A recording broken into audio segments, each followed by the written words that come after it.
નમસ્કાર, હું છું માર્ગી અને આપ જોઈ રહ્યા છો થરાદની અસ્મિતા। વાવ તાલુકાના ચુવા ગામે ધોળા દિવસે એક યુવકની હત્યા કરવાની ઘટના સામે આવી હતી। 3 યુવાનોએ ઘરમાં ઘૂસી મૃતક યુવકને જાહેર જગ્યાએ લાવી જીવલેણ હુમલો કર્યો હતો અને ગંભીર ઈજાઓ પહોંચાડી હતી। ત્યારબાદ યુવકને સારવાર માટે હોસ્પિટલ ખસેડાયો હતો, જ્યાં યુવકનું મોત થયું હતું। આ ઘટનાને લઈને મૃતકના પરિવારજનોએ 4 જેટલા ઇસમો સામે વાવ પોલીસ મથકે ફરિયાદ નોંધાવી હતી। બનાસકાંઠા જિલ્લાના વાવ પંથકમાં 15 દિવસમાં બીજી વાર હત્યાનો બનાવ સામે આવ્યો છે।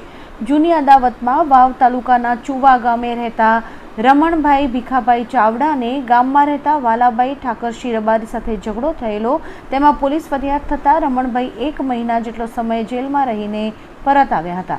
જે અંગેની અદાવત રાખીને 2 દિવસ પહેલા વાલાભાઈ ઠાકરશી રબારી સહિતના 4 શખ્સોએ રમણભાઈ ઉપર લાકડીઓ વડે જાનથી મારી નાખવાના ઈરાદે હુમલો કરતા રમણભાઈનું મોત નીપજ્યું હતું। આ ઘટનાને લઈને ઋત્વિકના પરિવારજનોએ પોલીસને જાણ કરતા પોલીસ ઘટના સ્થળે પહોંચી હતી અને સમગ્ર મામલે તપાસ હાથ ધરી હતી।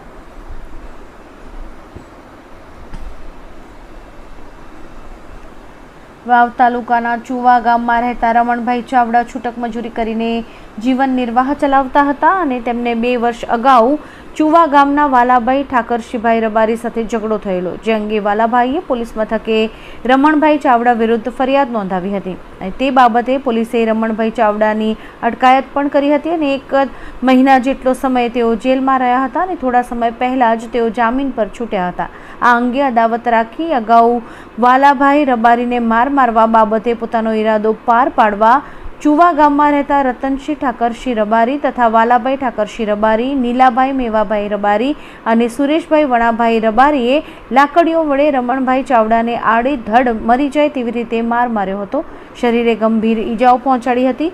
તેમને સારવાર અર્થે થરાદ હોસ્પિટલમાં ખસેડાયા હતા અને ત્યાંથી વધુ સારવાર અર્થે પાલનપુર સિવિલ હોસ્પિટલમાં લાવવામાં આવ્યા હતા, જ્યાં ફરજ પરના તબીબે રમણભાઈને મૃત ઘોષિત કર્યા હતા। ત્યારે મૃતકના પરિવારજનોએ હત્યા કરનાર 4 ઇસમો સામે વાવ પોલીસ મથકે ફરિયાદ નોંધાવી હતી। પોલીસે ફરિયાદ નોંધીને આરોપીઓને પકડવા માટેની તજવીજ હાથ ધરી છે।